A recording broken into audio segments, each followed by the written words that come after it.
Vamos a pasar un poco más al terreno práctico.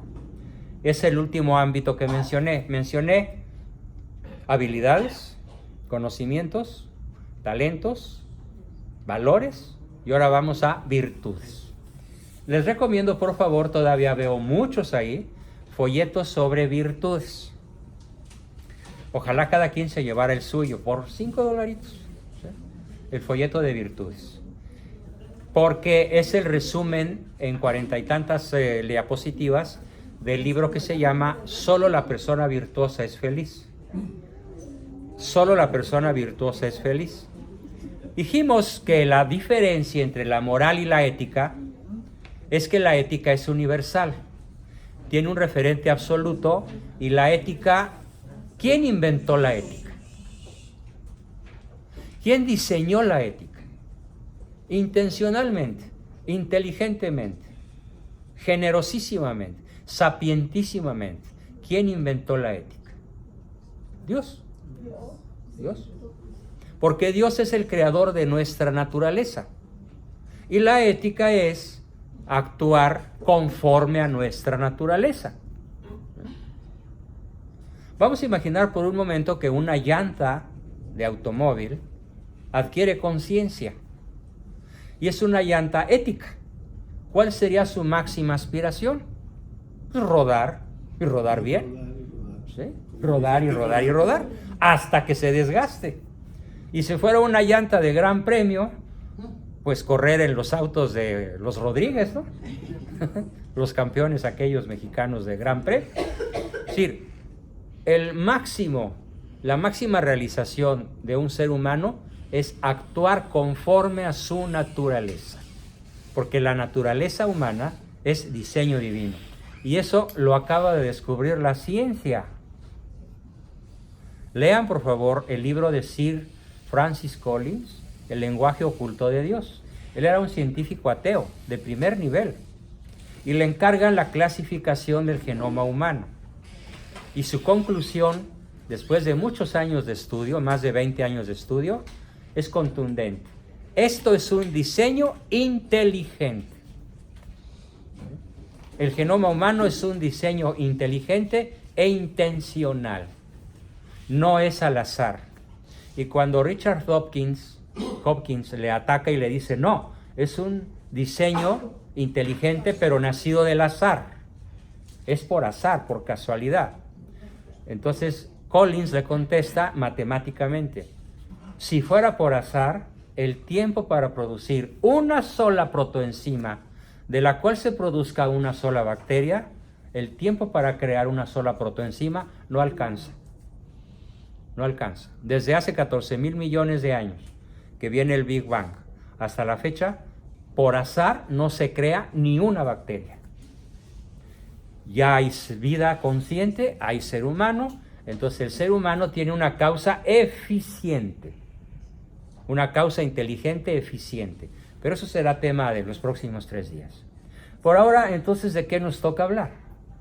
Ya vimos las catástrofes que produce la moral, ¿no? Los palestinos, los judíos, los políticos que tienen su moral, y que desgraciadamente en estos momentos en la tierra, qué triste es lo que voy a decir, solo hay 2 naciones en la tierra que se rigen por un código católico. ¿Cuáles son? A ver, ¿quién sabe cuáles son? ¿Los 2 países? ¿Italia? ¿No? ¿No? El Vaticano es Brasil y No. Alemania. No. Alemania. Es el peor de la Europa. Una pregunta, ¿por un código qué? Por un código católico. O sea, ¿un código civil de ese país es un código católico? Sí. Su código penal, su código civil, su código mercantil, todos sus códigos son de base cristiana católica. ¿Sí? Y juzgan conforme a la naturaleza humana. España, está perdida España. Israel, perdidísimo Israel. Pues si Benjamín Netanyahu es el jefe de la banda que gobierna el mundo. De los 4, De los 15,000, 11, de los 15,000. de los 15,000, pero es el jefe de todos. ¿Seguro? Benjamín Netanyahu es no le puedo decir demonio porque es humano, pero es un sujeto luciferino. ¿Sí? Bueno, entonces, los dos únicos países que se rigen conforme a la naturaleza humana, diseño de Dios, son Polonia y Hungría. Hungría. Y con presidente que dijo, sobre mi cadáver no entre el aborto. Sobre mi cadáver, Hungría va a crecer demográficamente. Y es el único país en donde nacen más de los que se mueren. En todos los demás países ya tenemos invierno demográfico, que es que se mueren más de los que nacen. ¿Sí? Muchos más. Y esta lista la encabeza España. La otrora gloriosa católica España ya está en la primera lista del país menos cristiano de Europa. Más liberal, en mal sentido. ¿Sí? Entonces, con estos ejemplos, ¿qué es la ética? Retomo el concepto porque viene lo bueno de la sesión. Breve, macizo, contundente. Es lo que más quiero que aprendan. La ética, pues, es la parte de la filosofía que estudia y determina la bondad o maldad de los actos humanos libres en función del último fin. Esto quiere decir que algo es bueno si te arrima, te acerca, te encamina a tu último fin. Y algo es malo si te aleja de tu último fin. ¿Y esto para quién aplica? Para toda la raza humana, desde Adán y Eva hasta la fecha. Sin excepción, todos estamos sujetos, lo queramos o no, lo sepamos o no, a la ley natural. Y la ética se fundamenta en la ley natural. Y la ley divina se fundamenta en la ley natural. Ninguna ley divina contradice la ley natural. La supone. La naturaleza es el fundamento de la gracia. O mejor dicho, la gracia supone la naturaleza. Entonces, ¿qué sucede con la pregunta que haría en estos momentos? ¿Quién me la responde? ¿Cuál es tu último fin? Lo que determina la bondad o maldad de tus acciones. Ese es tu último fin. Pero, ¿y cuál es? Morir en bien. Ese es el medio. Ese es el medio. Morir en gracia es el medio para lograr el último fin. Llegar a Dios. Pero no digas llegar a Dios porque eso es demasiado vago. Estar con Dios. Tampoco. A ver, ¿tienes marido? No. ¿No tienes esposo? ¿Ya se murió? Ya se murió. Presente, dígale. Presente. Presente. Hacer el bien a tu esposo. No. No, así. Ese es el medio. Así. Es el medio ético para lograr el Pero ame. último fin. No, ese es el medio. Ah, caray. ¿Cuál es el último fin? Hasta que se muera enterrarlo, pues.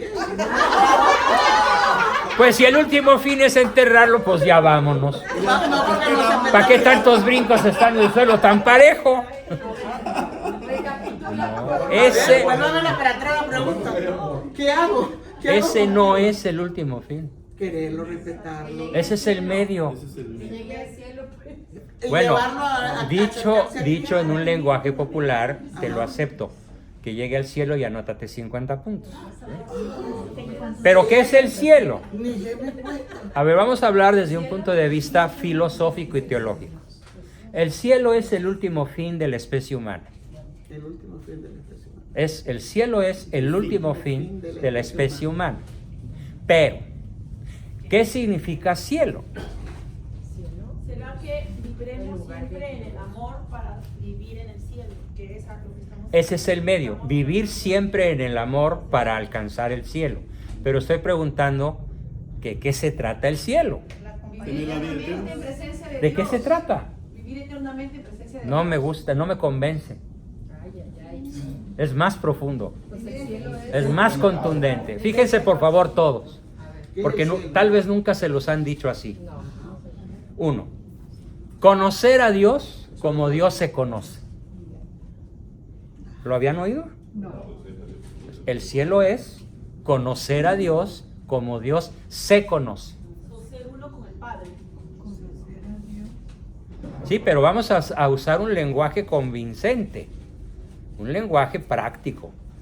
El cielo es el eterno, constante, profundo y absoluto conocimiento de Dios. ¿Pero a qué escala? Al absoluto conocimiento de Dios, como Él se conoce a sí mismo. El que muere en gracia conocerá a Dios como Él se conoce. Pero apenas estamos empezando. Para que entiendan bien el concepto de cielo. ¿Cuál es la segunda facultad humana aparte del conocimiento?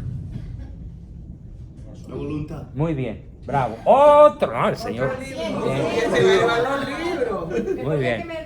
La voluntad. Entonces, ¿cuál es el fin último del conocimiento, de la inteligencia? Es conocer a Dios como Dios se conoce.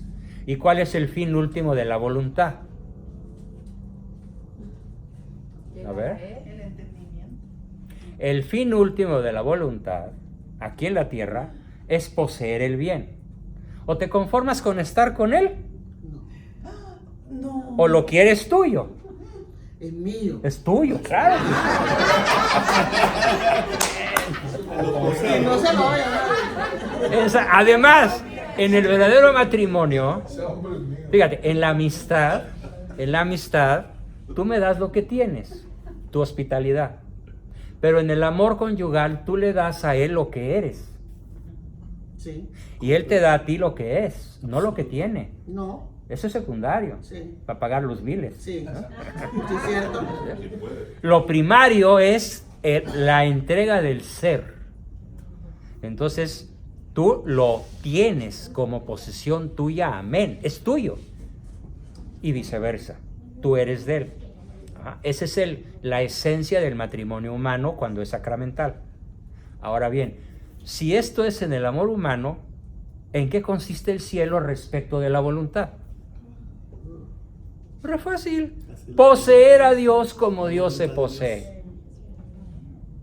No es conocer nada más, no es estar con Él nada más, no es estar en su presencia nada más.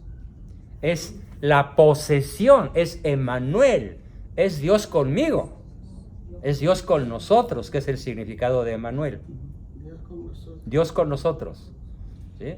Entonces, es muy importante que nuestros hijos sepan que no son pipis y gañas, que no estamos jugando con la existencia, que la existencia es o todo o nada. O posees a Dios como Él se posee, conoces a Dios como Él se conoce, o te quedas sin nada.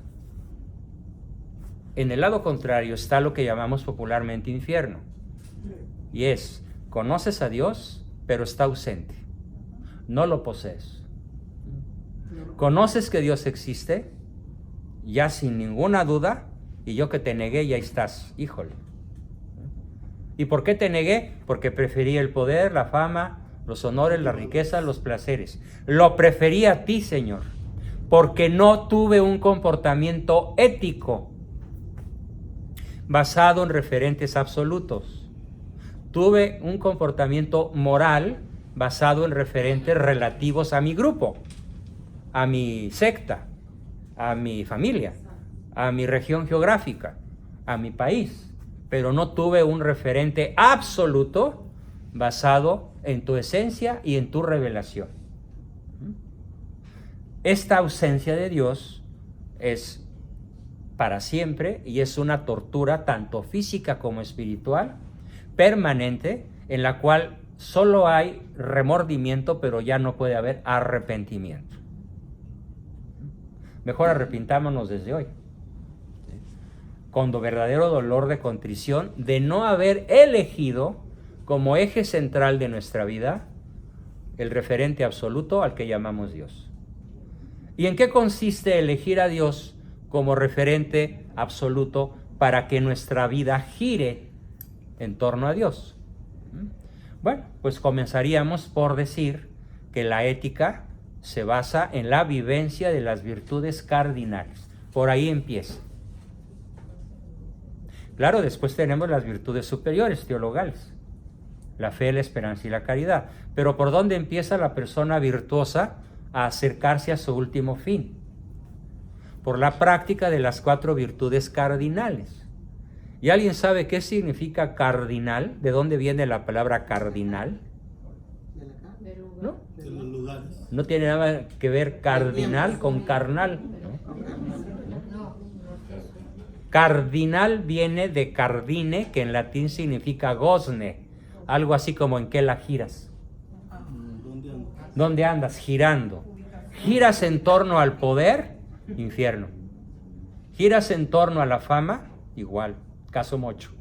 Giras en torno a las riquezas, lago de fuego. Giras en torno al placer, estás perdido. ¿En qué te conviene girar tu vida?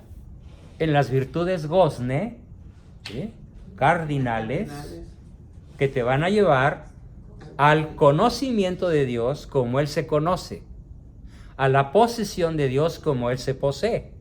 Pero aquí no termina todo. A mí lo que más me apasiona es lo que sigue. ¿Saben qué es lo que sigue? La resurrección. Y entonces, ¿con qué vamos a conocer la creación? Como Dios la conoce. Vamos a conocer la creación con este cuerpo glorioso resucitado, como Dios conoce la creación, sin ningún secreto científico, sin ningún misterio. El que vive en el cielo contempla la creación con los ojos de Dios. La conoce como Dios la conoce. Pero no solo, la posee como Dios lo posee. Aquí estamos peleándonos por 300 acres de terreno. ¿Cuál va a ser nuestro patio de recreo? Un universo que se expande a 300,000 kilómetros por segundo y sigue creciendo. A 300,000 kilómetros por segundo en forma esférica. Porque el cuerpo también disfrutará de las delicias de haber escogido la ética, la virtud. No vamos a estudiar la virtud para saber qué es. Vamos a estudiar la virtud para ponerla en práctica. Para eso estudiamos virtud. No para tener la capacidad de dar largas disquisiciones magistrales sobre la virtud. Es interesante, pero no es para eso. La virtud la vamos a estudiar en los minutos que me permitan todavía estar con ustedes, para comenzar a ponerla en práctica. Entonces, ¿cuál es la diferencia entre la moral y la ética? La moral te aparta de Dios. La moral te aleja de poseer a Dios. La moral te aleja de resucitar gloriosamente y poseer la creación, como Dios la posee y la conoce. La moral te aleja de toda bienaventuranza. La ética te acerca a ella si la vives en forma o en grado heroico. ¿Por dónde empieza la ética entonces? Por tener bien claras 2 cosas. Una, hoy me puedo morir. ¿O alguien tiene la certeza de que va a amanecer? No. Entonces, ¿cómo vive una persona virtuosa? Feliz. Sabiendo que hoy se puede morir. En gracia. Todos los días. En cualquier instante. Y a eso se llama primer nivel de conciencia inmediata. Conciencia inmediata. Hoy estoy manejando, me puedo chocar, puedo morir. Hoy me acosté, puede ser que no amanezca. Hoy me puede dar un infarto, que nadie sabe por qué me dio, ni yo. ¿Sí? Soy un ser mortal. Entonces, el primer acto de conciencia de una persona virtuosa se llama conciencia permanente de su mortalidad física. ¿Quién la practica? ¿Comencemos?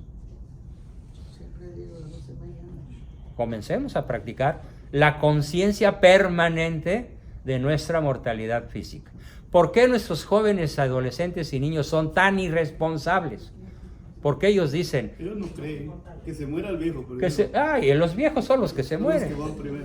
No, peor. ¿Quiénes se mueren? Los güeyes. Los güeyes. Ay, qué idiota que se murió. Oye, pero te puedes morir tú. No, a mí no me pasa eso, ¿no? Yo soy bien listo. Soy Juan Camaney. Entonces, ¿por qué la juventud es como es? Porque no tienen la conciencia inmediata de la realidad. Viven una fantasía. Como si fueran inmortales físicamente. ¿Y cuál es el segundo estado de conciencia por el cual empieza la práctica de la ética? El segundo estado de conciencia es la permanente y constante conciencia de mi inmortalidad espiritual. Recurriendo a la ciencia, recurriendo a la filosofía, entre mañana y el viernes, todos van a comprender cómo la ciencia moderna ha demostrado la inmortalidad del alma humana. De hecho, yo tengo un libro que ya se agotó que se llama Somos Inmortales.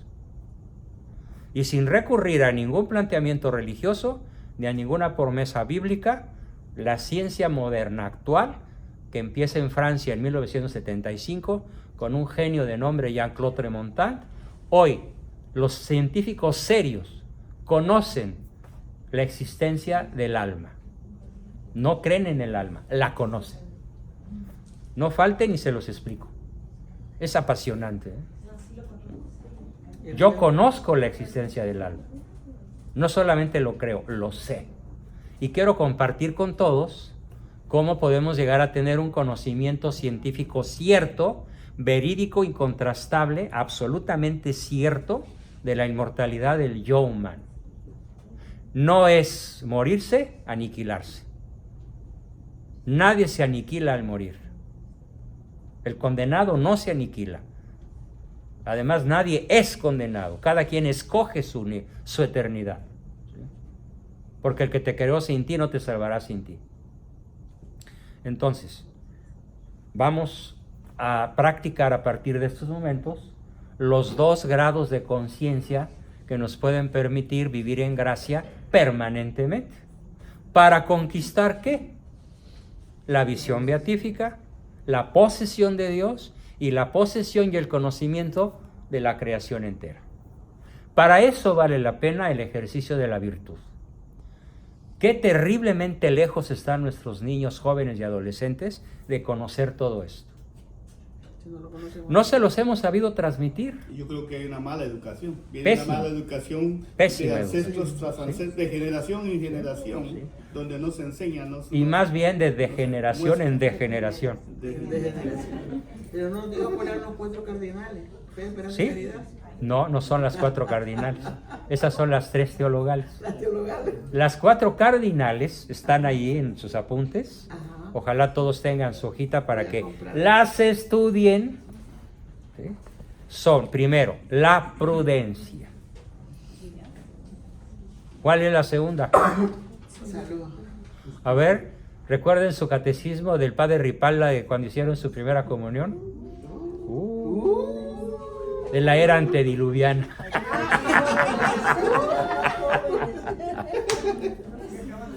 La segunda es la justicia. La tercera es la fortaleza. Y la cuarta es la templanza. Sí, ahora sí ya me la acuerdo. Bien.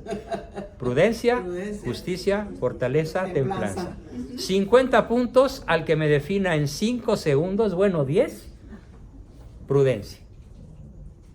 ¿Qué es prudencia? ¿Por qué es tan importante el concepto? Porque si no tienen el concepto no la pueden practicar. Así de grueso es. A ver, yo les digo, ustedes son un equipo de fútbol americano, aquí están todas mis jugadoras, ¿sí? De la tercera edad o de la segunda edad. ¿Sí? O las jovencitas también, ¿no? Y les digo, chicos, chicas, por favor, vamos a vencer al equipo contrario jugando con eutrapelia. Se come o vuela. Ajá, se come o se chupa. Se chupa. O es una bella jovencita. Si no saben qué es eutrapelia, ¿pueden practicarla? No. Entonces, si no saben qué es prudencia, no la pueden practicar. ¿Qué es prudencia?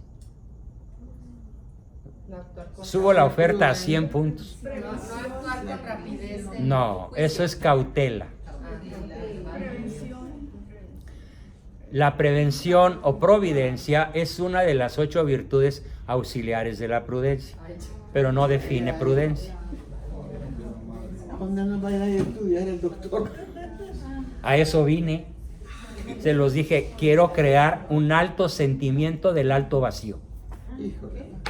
Un alto sentimiento de un alto vacío. De ignorancia. De viaje.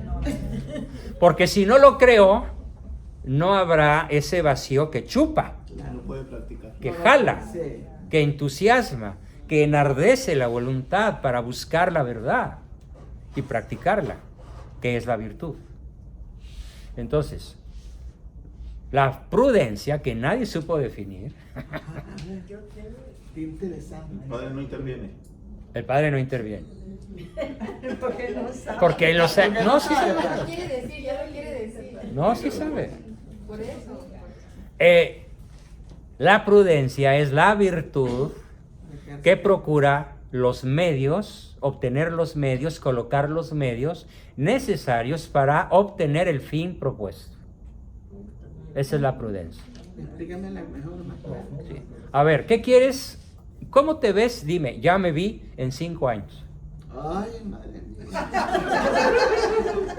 Ya me vi. Viejona, más vieja de lo que estoy. No, Esto no, es ponte difícil. una meta bonita, una meta atractiva. Ok, pues déjeme ver.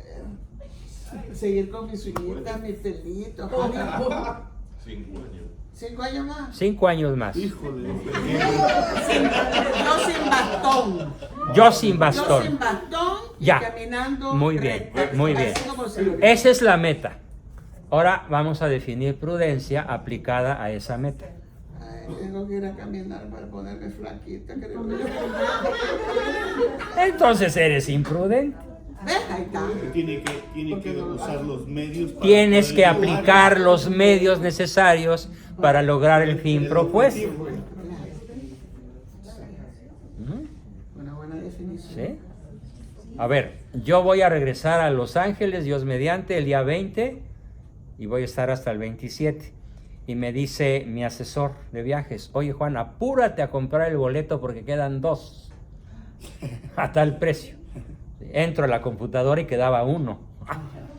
Clic, lo compré, fuiste el último, vuelo cerrado. ¿Sí? Entonces puse el medio necesario para poder regresar el día 20, si no me hubiera tenido que agarrar un guajolotero, ¿no? Un camión de esos que va de pueblo en pueblo dejando gallinas, ¿no? ¿Pero usted vive aquí? No, yo vivo en Huixquiluca, en México. Y vengo cada 15 días o cada semana. ¿De México? ¿Pero de qué parte? De Huixquilucan, Estado de ¿Y a México. dónde es eso? El mejor municipio de América Latina. Ándale. Me va a perdonar, Pueblo pero es mágico. Puebla. No. Puebla, ciudad gay friendly, olvídalo. Y Huixquilucan es Interlomas. Es Mira, tú sí sabes. Huixquilucan es Interlomas. ¿Y qué tal es Interlomas? Precioso. Precioso. De la Jai. Sí. Y usted vive enfrente de la JAI. No en. Ah, pues el doctor, ¿qué quiere? Ay, entonces. Pero no creas que. ¿Los chilangos no? ¿Los chilangos? No, pues no. Pero yo llegué ahí sin deber llegar. Oye, llegó Sin deber llegar. No estaba en mis planes llegar ahí. ¿Sí? Pero algo pasó que es muy confidencial. Algo pasó que pude llegar ahí por un don de Dios, un regalo del cielo, ¿sí? Que es muy complicado de contar y prefiero no contarlo. ¿Sí? Pero bueno, lo importante es, si quieren llegar a la meta que tengan en su cabeza, ¿qué tienen que hacer? El acto prudente de poner los medios para poder llegar a la meta propuesta. Eso es prudencia. La prudencia tiene 8 virtudes secundarias, que son los medios necesarios para llegar al fin propuesto. Por ejemplo, la prudencia es circunspecta.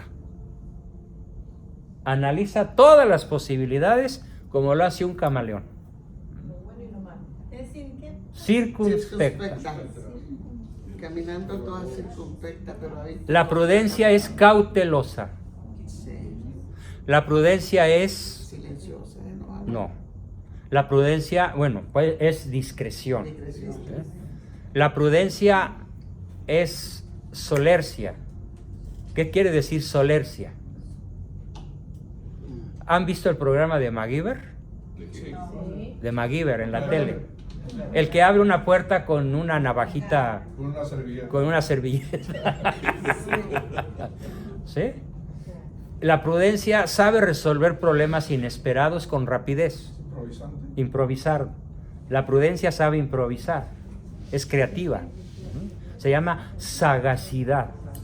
Sinónimo, solercia. También se llama eustoquia. En los ranchos mexicanos hay doña Eustoquia, Porque es prudente. porque es prudente. La prudencia no usa la emoción para decidir, usa la razón, el pensamiento. ¿Quieren lograr metas? Tiren las emociones a un basurero y piensen racionalmente. La prudencia es providente, ve a 20 años de distancia. Nuestros chavos nada más ven el fin de semana, ¿dónde la voy a pasar? ¿Y con quién? Y no importa que no sea la misma. Terminó el fin de semana y what's your name? Ni siquiera saben con quién. Pues no se van a morir. No, sí se van a morir. Ellos piensan que no se van a Ah, morir. bueno, ok, de acuerdo. Pero, Sabe que no quiere. ¿sabes de qué sí se van a morir? Decida. De SIDA. Decía. No se dice SIDA, se dice SIDA. Decida.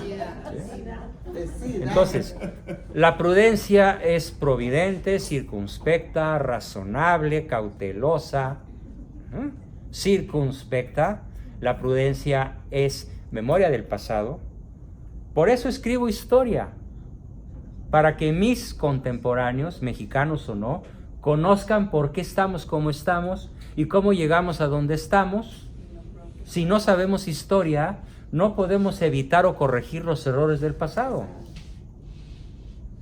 La historia es la maestra de la vida.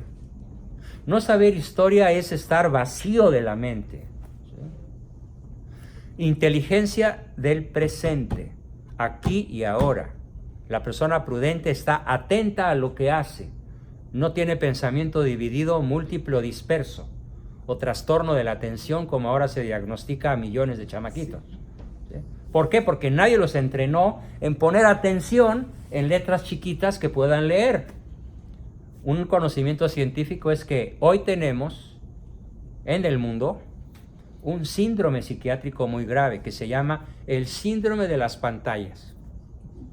Es una enfermedad que afecta la proliferación, la reconexión de las células del cerebro. La persona que tiene el síndrome de las pantallas, su cerebro se enjuta, se hace pequeño. Pierde rapidez, agilidad, memoria, concentración y capacidad de respuesta ante situaciones donde se requiere creatividad. El síndrome de las pantallas. ¿Qué? ¿La pasan viendo televisión? Gruesísimo, sí. Todo es televisión. ¿Sí? Problemas de comunicación. Y además los problemas de comunicación que genera, ¿no? Porque sirven para estar cerca de quien está lejos y lejos de quien está sentado contigo a la mesa Y luego el que está haciendo. y en el propio hogar. Tiene al lado. ¿Sí? Entonces, eso es la prudencia. Les acabo de presentar a Doña Prudencia. Mucho gusto. Buenísima las señores. Buenísimo, Tienen que extraordinario. aprender a ella. Pero hay que practicarla. Yo hoy estoy dando un taller teórico, porque no hay tiempo para hacer tarea, para practicar. Pero si no somos prudentes, consiste en no ponemos los medios, en este caso, para lograr el fin último de la persona humana. ¿Cuál es la prudencia de la carne? La prudencia de la carne es poner los medios en los negocios, en el juego de ajedrez, en la vida diaria. Es la prudencia de la carne, la prudencia del mundo, que puede llegar a ser un pecado muy grave cuando abusas de los demás para lograr tus metas. Pero entonces, la prudencia verdadera o prudencia del espíritu, ¿en qué consistiría? Tomando en cuenta la definición. Si prudencia es poner los medios necesarios para alcanzar el fin propuesto, en el máximo nivel de la prudencia, ¿cuáles serían esos medios? Para mí, amar a Dios sobre todas las cosas. Vamos a decir, muy bien, pero vamos a decirlo de manera desglosada. Primero, oración. Oración. Segundo, formación. Tercero, sacramentos. Cuarto, acción. Quinto, sacrificio, mortificación. Son los 5 medios indispensables para alcanzar el fin propuesto, que es el conocimiento, la posesión de Dios y del universo completo, para el resto de la eternidad, desde que muramos en gracia. ¿Quién pone los 5 medios? Oración, Oramos. formación. A ver, pregunta, ¿quién lee 2 horas diarias? Una persona, te lo creo. Yo escucho. Yo soy audible. Ok, está bien. Formación. Y la formación se tiene que dar en 5 ámbitos. Por fortuna me tocó escogerlos desde muy niño. Unos me los impuso papá y los acepté, y otros los escogí yo, pero finalmente los 5 ámbitos más formativos son la psicología educativa. Solo quien se siente amado puede ser educado. Es el tema de mañana en Inmaculada. Si el niño no se siente amado, no lo puedes educar, aunque le des buen ejemplo, aunque le des normas, aunque le hables de Dios, aunque lo lleves a la iglesia, aunque seas un modelo cristiano. Si él no se siente amado, no hay vínculo, no lo educas. A los 14 años se te chispotea y se te va, o antes. Entonces, formación en psicología educativa, formación en filosofía, para conocer origen, identidad y destino. Formación en teología, para conocer a Dios vía racional y vía revelación.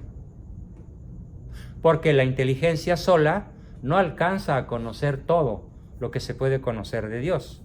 La inteligencia humana, ¿sí?, es completada por la revelación. Y en este caso, sí hablamos de la Biblia, sí hablamos de los evangelios, sí hablamos de los profetas, hablamos de los apóstoles y hablamos del magisterio de 2000 años. Magisterio infalible cuando habla ex cátedra en materia de fe y costumbres. Formación teológica, pues, formación histórica y formación pedagógica para saber transmitir a nuestros propios hijos lo que vamos aprendiendo. ¿Y cuándo termina esta obligación? Nunca. Nunca. No importa que tengas mi edad. Yo tengo mentalmente 40 años. ¿A qué me dedico? A educar. ¿A quiénes? A los que se dejan. Y a los que no se dejan, pues también los persigo con cierta astucia, con cierta estrategia, porque un día les habré de poner el cascabel al gato, ¿no? Si lo hice con mis padres, ¿por qué no con mis nietos? Por fortuna nadie se ha salido del huacal, pero podría suceder. Son muchísimos. A 23 es una legión, ¿no? Más los que se junten, porque sigue la mata dando. Entonces, eso es prudencia. Y los medios para lograr el fin último, que es la definición de la ética, son pues oración, formación, sacramentos, penitencia, acción. Si no lo hacemos, pues iremos a un lugar en donde, a una forma de vida, en donde Dios brillará por su ausencia. Por su ausencia. Piénsenlo bien. La segunda virtud, también ofrezco un buen puntaje si me la definen rapidísimo. ¿Qué es la justicia como virtud?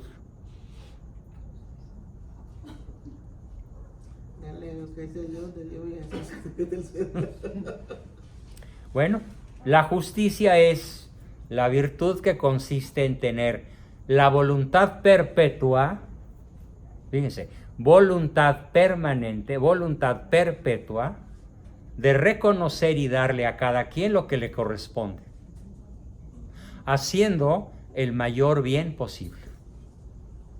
Es la definición completa de prudencia, de justicia.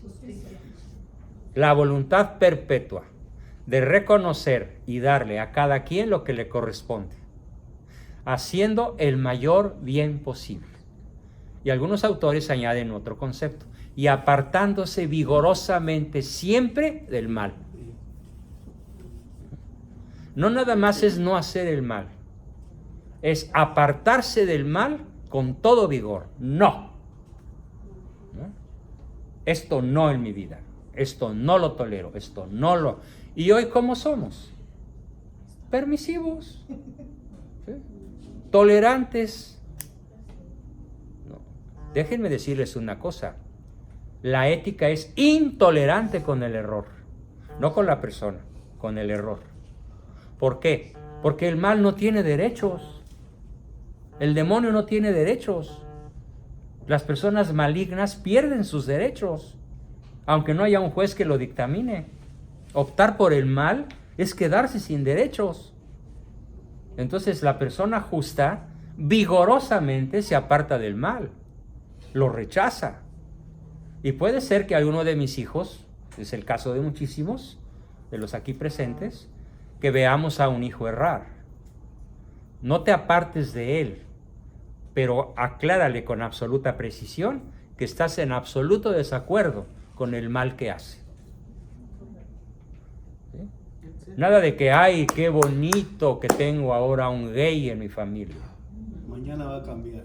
Mañana va a cambiar. Sí, pero para cualquiera de las 102 clasificaciones que ya reconoce la ONU, ¿no? De sexo desviado. Entonces, eso es la justicia. Y la justicia va acompañada de una verdadera pléyade de virtudes secundarias. Va acompañada de la piedad, la misericordia, la veracidad, piedad, misericordia, veracidad, va acompañada de la epiqueia. Epiqueia es, te apartas de la ley escrita sin romper el espíritu de la ley. Epiqueia, equidad. ¿Sí? No equidad de género, que es una salvajada inhumana, ¿eh? O sea, hoy se habla de equidad de género. Qué cosa más absurda. El otro día se me tiró media red a la yugular porque yo dije, no es posible elegir para un puesto a una mujer por ser mujer, como tampoco es posible elegir a un varón para un puesto por ser varón. Entonces, ¿cuál es tu criterio?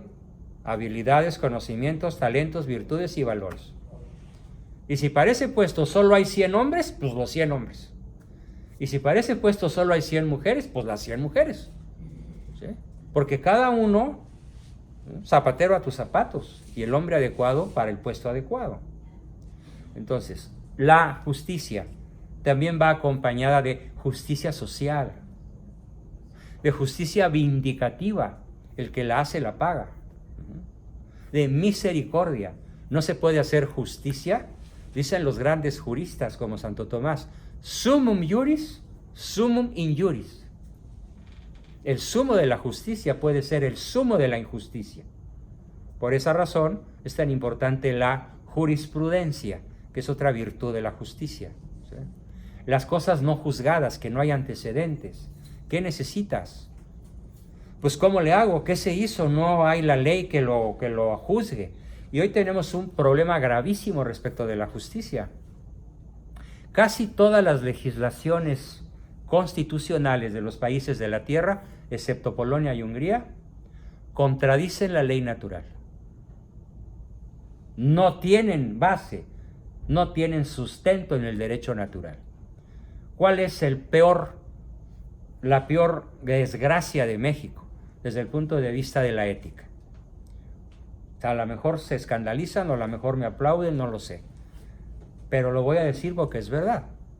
El peor desastre, el peor azote para la población mexicana es la educación laica.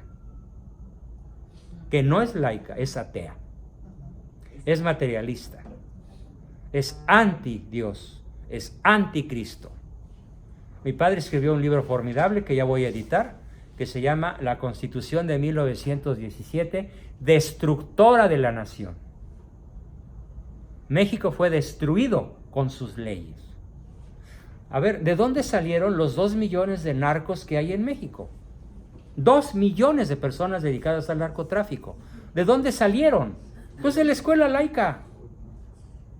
¿De dónde salieron los torturadores, los degolladores, los decapitadores? Ayer 11 personas decapitadas en Celaya. ¿De dónde sale esa gente? De la escuela sin Dios. De la escuela donde les enseñaron que venimos del mono. Y les tengo una mala noticia que está en mi libro de Solo la persona virtuosa. Darwin se murió reconociendo que había mentido. Lo narro con pelos y señales. Darwin mintió y lo reconoció. Los inventos que él hizo, ¿saben dónde iba a descubrirlos? En su laboratorio juntaba huesos de puerco y fabricaba esqueletos antiguos. Y los vendía como si tuvieran 1 millón de años de antigüedad, para demostrar que venimos del mono. Y hoy la ciencia moderna sabe que todos venimos de una primer mujer que se llama Eva mitocondrial y de un primer varón que se llama Adán cromosomático, por simple progresión geométrica hacia atrás. Los que somos hoy, hace 1000 años éramos la mitad, y hace 2000 la mitad de la mitad, y hace 4000 pues la mitad de la mitad de la mitad, y hace 1 millón de años pues eran 2, por simple lógica. Darwin mintió. Desde el principio el ser humano fue ser humano. Desde el principio que hubo un Adán y una Eva, fueron personas. ¿Y cómo ha crecido el niño mexicano? Desde 1917, 4 generaciones educadas en la no existencia de Dios. ¿Sí? Y podrá ser muy guadalupano y podrá ir a la basílica el 12 de diciembre, pero ¿cómo vive? Como pagano. Por eso mi principal curso, el principal taller que yo doy, que dura 96 horas, tomen notas, se llama Reevangelizando al Mundo Neopagano. Doy un diploma importante con reconocimiento a escala internacional a la persona que tome el curso completo, Reevangelizando al Mundo Neopagano. Estamos en un planeta, estamos en un mundo, sobre todo en México, donde la inmensa mayoría de la población está registrada como católica en el INEGI, en el organismo que lleva la contabilidad de la población. Pero ¿cómo viven prácticamente? Sin Dios. De espaldas a Dios. Frente al fútbol. Pero dice que creen en De Dios. espaldas a Dios como el peje. Dice que creen en Dios, pero no lo conocen. De espaldas a Dios, como el 1 de diciembre, cuando celebra su ceremonia de consagración al demonio de todo México, de espaldas a la catedral. ¿Sí? Qué bueno que lo dijiste tú, padre. ¿Sí? Mucha valentía para decirlo. ¿Sí? Sí, es una consagración al demonio, explícita. ¿En el grito? No, el día de la toma de posesión. El 1 de diciembre. Entonces, todo esto se derivó pues de la justicia como virtud. Y tenemos enseguida la virtud de la fortaleza. ¿Qué es la fortaleza?